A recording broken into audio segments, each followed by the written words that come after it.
झारखंड सरकार का कार्यकाल 5 वर्षों का पूर्ण होने वाला है। अगर इसकी समीक्षा की जाए तो आप किस रूप में करें? बहुत अच्छा क्वेश्चन आपने किया है। झारखंड सरकार का 5 वर्ष का कार्यकाल लगभग पूर्ण होने वाला है। अगर इस 5 वर्षों की झारखंड सरकार की उपलब्धियों को हम लोग देखें तो यही पाते हैं कि इन 5 वर्षों में झारखंड सरकार ने पूरे झारखंड को अव्यवस्थित करने का काम किया है।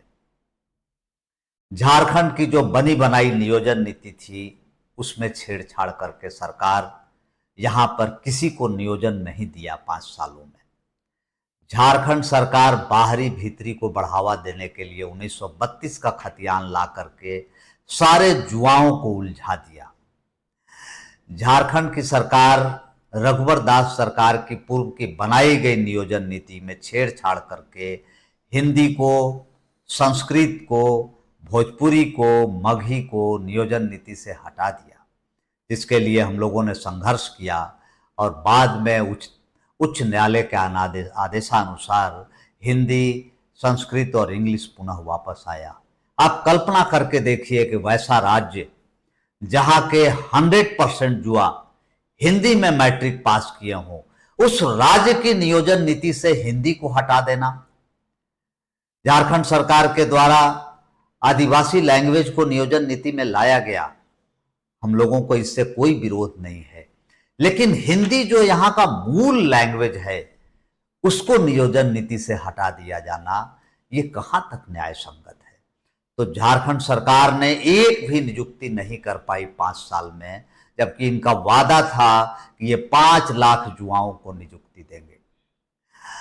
दूसरा, अगर आप देखें तो अब इनकी कार्यकाल समाप्ति पर है और समाप्ति पर आने के बाद ये यहां के लोगों को दिग्भ्रमित करने के लिए, अपने नाकामियों को छिपाने के लिए फ्री बीच पर आए हैं।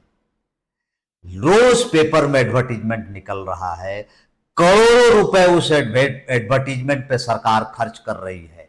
हर दिन हर पेपर का फ्रंट पेज कि हर बहना को 1,000, साल में 12,000। ये क्या है?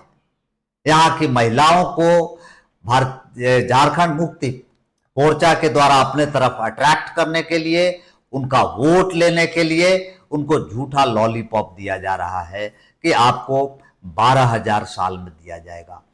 अब इनके पास बचे ही कई महीना है जो 12,000 देंगे।